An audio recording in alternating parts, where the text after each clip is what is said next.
जय श्री कृष्ण भक्तों में कैलाश पंडित सुपुत्र परम आदरणीय गुरुवर ज्योतिषाचार्य भागवत कथा वाचक पंडित सोहनलाल शर्मा जी, मैं गुरु जी के आदेश से तथा भगवान परशुराम जी के आशीर्वाद से आज भगवान विष्णु के छठे अवतार भगवान श्री कृष्ण के द्वारा अपने सखा पार्थ को अर्जुन को दिए गए श्रीमद् भगवत गीता के ज्ञान के सार को आप सभी को सुनाने के लिए यहाँ उपस्थित हुआ हूँ। भक्तों, श्रीमद् भगवत गीता के 18 अध्याय हैं। मैं कैलाश पंडित एक एक करके सभी अध्यायों का सार आपके समक्ष भावपूर्ण स्वर के साथ प्रस्तुत करूंगा। मैं गीता सार को आरंभ करूं उससे पूर्व कृपया आप सभी हमारे इस चैनल को अधिक से अधिक संख्या में शेयर करके सब्सक्राइब कराएं, जिससे सभी सनातन धर्म प्रेमियों के पास ये गीता सार पहुंच जाए और उन्हें धर्म लाभ प्राप्त हो, उनका कल्याण हो। तो बोलिए भगवान श्री कृष्ण की जय। ओम भगवते वासुदेवाय नमः। बोलिए श्री कृष्ण महाराज की जय। प्रिय भक्तों, श्रीमद् भगवत गीता सार का 11वां अध्याय आरंभ करते हैं।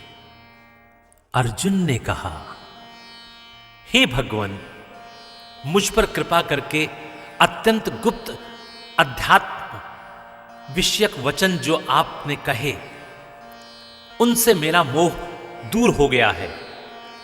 हे कमल नेत्र, मैंने जीवों की उत्पत्ति और नाश का कारण और आपका अक्षय महात्म्य आपके मुखारविंद से विस्तार पूर्वक सुना है। हे पुरुषोत्तम, आपने जैसा अपना वर्णन किया वह आपका रूप देखने की मेरी इच्छा है। हे योगेश्वर, हे मधुसूदन, आप यदि मुझे उसको देखने योग्य समझते हो तो आप अपना वह अव्यव रूप मुझे दिखलाइए। श्री कृष्ण भगवान ने कहा, हे पार्थ, नाना प्रकार के, नाना वर्णों के और नाना आकार के मेरे शत शत सहस्त्र दिव्य रूपों को देख। हे भारत, तुम वसु, रुद्र, अश्वनी कुमार, मरुदगण और पहले कभी न देखे थे ऐसे आश्चर्य देखो।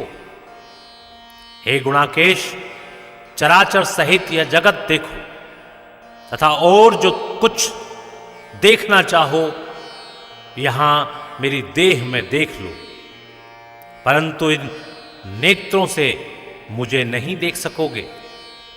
इसलिए मैं तुमको दिव्य नेत्र देता हूं, उनसे मेरा दिव्य रूप देखो। संजय ने धृतराष्ट्र से कहा, हे राजन, इस प्रकार श्री कृष्ण जी ने अर्जुन से कहा और उसको दिव्य दृष्टि देकर अपना अलौकिक रूप दिखाया। उस विश्व रूप के अनेक मुख और अनेक नेत्र थे, उनमें अनेक अद्भुत दृश्य थे। देह पर अनेक सुंदर सुंदर आभूषण तथा आयुधों से सुसज्जित थे। देह पर दिव्य दिव्य वस्त्र थे, दिव्य गंध शरीर पर लगे थे। उस समस्त आश्चर्य में अनंत देव के सब ओर मुख दिखाई देते थे। आकाश में यदि हजारों सूर्य की प्रभा एक साथ हो तो उस महात्मा की प्रभा की समानता ना कर सकेंगे। उस समय अर्जुन ने देवादिदेव के शरीर में अनेक प्रकार से विमल इस समस्त जगत को एकत्रित देखा। तब अर्जुन आश्चर्य से चकित हो गया, उसका शरीर रोमांचित हो गया।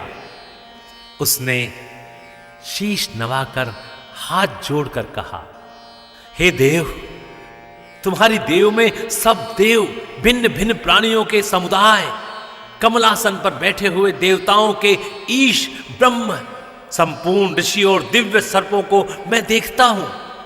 हे विश्वेश्वर, तुम्हारे अनेक भुजा, अनेक उदर, अनेक मुख, अनेक नेत्र, तुम्हारा रूप अनंत है।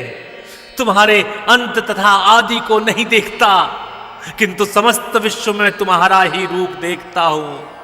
तुमको किरीट युक्त गदा चक्र धारे, चारों ओर से दैदीप्यमान तेजो राशि, सर्वत्र चमकते हुए अग्नि तथा सूर्य की भांति प्रकाशवान, दुर्भिक्ष और अपरंपार देख रहा हूं। मेरे मत से तुम ही ब्रह्म जानने की वस्तु, विश्व के महान आधार, नित्य सनातन धर्म के रक्षक, प्राण पुरुष हो।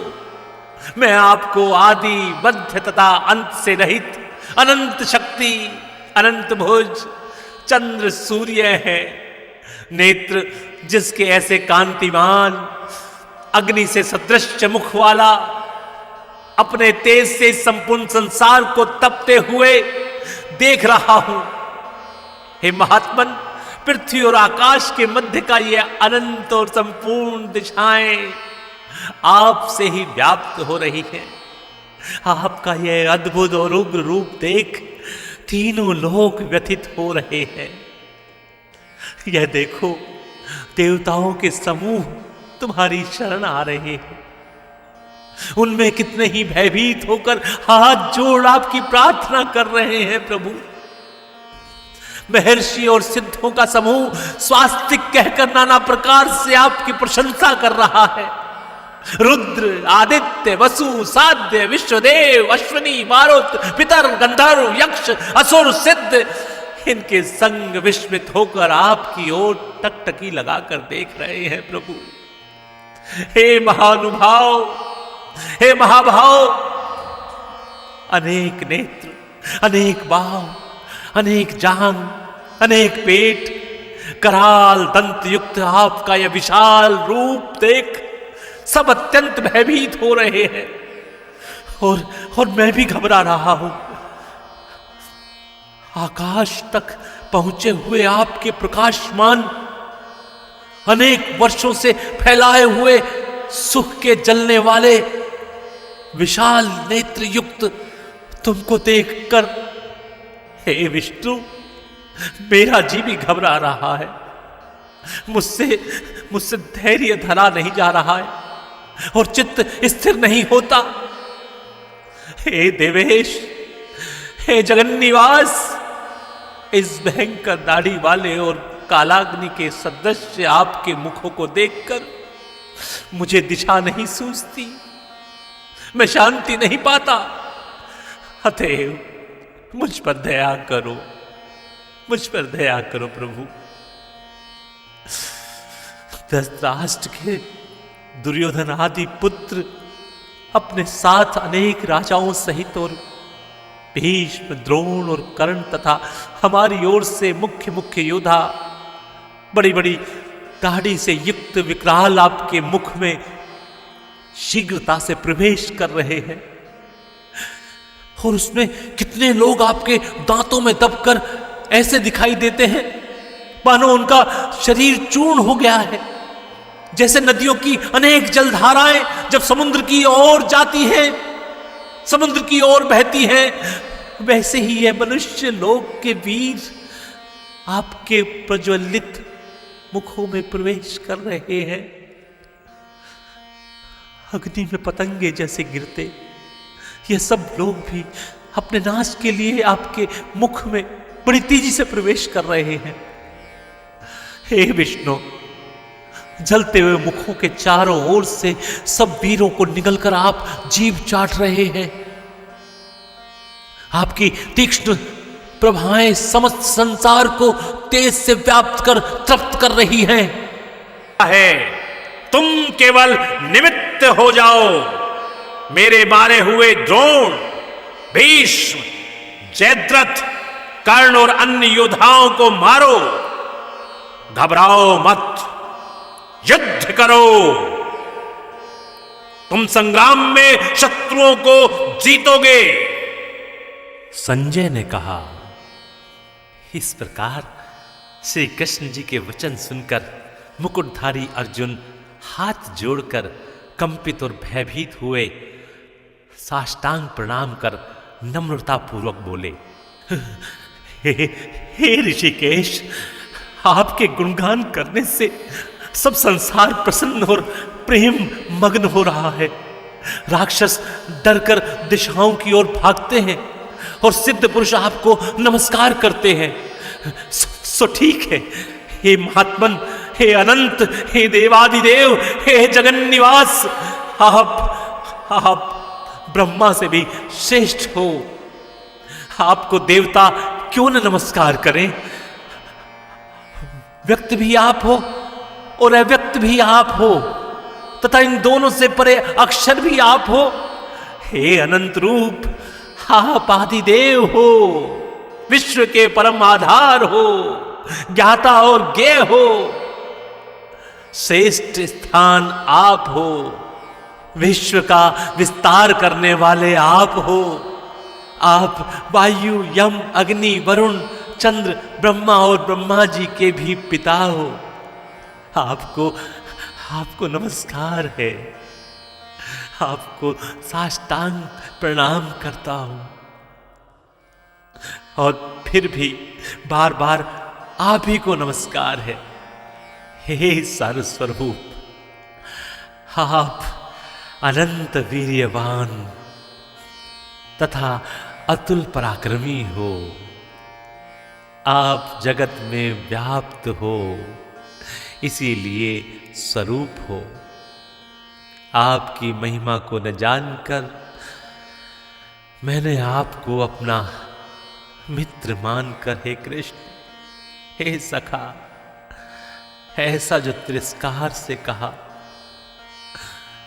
सो प्रमाद से अथवा स्नेह से, हे अच्युत विश्वरूप, आपसे इन बोलों की क्षमा मांगता हूं, जो कि परिहास से विहार, सोने, बैठने और भोजन के समय अकेले अथवा मित्रों के मध्य आपका अपमान किया है। आप इस स्थावर जंगम रूप लोक के पिता हैं, पूज्य और महान गुरु हो। त्रिलोकी में भी आपके समान कोई नहीं है। तुमसे अधिक अतुल प्रभाव कहां से होगा। इसीलिए हे ईश, आपको सिर झुकाकर प्रणाम करके यही प्रार्थना करता हूं कि मुझ पर कृपा करो, मुझ पर कृपा करो प्रभु। हे देव, जैसे पिता पुत्र के, मित्र मित्र के और प्रिया के अपराधों को क्षमा करता है, वैसे ही आप मेरे अपराध को क्षमा करो। हे देव, क्षमा करो, क्षमा करो। जो पहले कभी नहीं देखा, ऐसा आपका रूप देखकर प्रसन्न हो और वैसे मेरा मन व्याकुल है। इसलिए वही पहला रूप मुझको दिखाओ। और हे देवेश, आप प्रसन्न हो जाओ। हे सहस्त्रबाहु, हे दिव्य मूर्ति, मैं फिर आपको वही किरीट, गदा और हाथ में चक्र धारण किए हुए देखना चाहता हूं। श्री कृष्ण भगवान ने कहा, हे अर्जुन, मैंने प्रसन्न होकर यह तेजोमय अनंत आद और विश्व रूप अपने योग के प्रभाव से तुमको दिखलाया है, जिसको तुम्हारे अतिरिक्त इससे पहले किसी ने नहीं देखा था। हे पांडवों में श्रेष्ठ, मनुष्य लोक में तुम्हारे सिवाय कोई वेदों के अध्ययन, दान, अग्निहोत्रादि और घोर तपों को करके भी यह रूप धारण किए मुझे नहीं देख सकता। मेरा ऐसा भयानक रूप देख तुम व्याकुल और मूढ़ न हो। भय त्याग प्रसन्नचित होकर फिर तुम मेरे उसी रूप को देखोगे। संजय ने कहा। श्री कृष्ण जी ने फिर अपना चतुर्भुज रूप दिखलाया और सौम्य रूप धारण कर लिया। उस महात्मा ने अर्जुन को जो भयभीत था धीरज बंधाया। अर्जुन ने कहा, हे जनार्दन, आपके इस सौम्य दिव्य मंगल रूप को देखकर मैं अब प्रसन्न चित्त हो स्वस्थता को प्राप्त हुआ। श्री कृष्ण जी बोले, हे अर्जुन, मेरा यह विश्व रूप तुमने देखा है, इसका दर्शन संभव नहीं है। देवता भी इस रूप के दर्शन की आकांक्षा करते हैं। हे अर्जुन, जैसे मेरा रूप तुमने देखा है, ऐसे रूप को वेदाध्ययन, तप, दान व यज्ञादिक कर्म द्वारा देखना भी असंभव है। हे अर्जुन, हे परंतप, मेरा जो विश्व रूप है इसको मनुष्य अनंत भक्ति द्वारा जान सकते हैं और तत्व ज्ञान द्वारा इसमें लीन हो सकते हैं। हे अर्जुन, जो कोई मनुष्य मेरी ही भक्ति के लिए कर्म करते हैं, मुझको ही सर्वोत्तम मानते हैं, मुझ में ही भक्ति रखते हैं, सब सांसारिक सुखों से मुख मोड़ चुके हैं, संपूर्ण प्राणी मात्र से वैर त्याग चुके हैं, वे ही मुझको प्राप्त हो सकते हैं। बोलिए श्री कृष्ण भगवान की जय। भक्तों, इति श्री श्रीमद् भगवत गीता सार एकादशो अध्याय। हरे नमः। बोले श्री कृष्ण भगवान की जय। ओम नमो भगवते वासुदेवाय। नमः नमः नमः।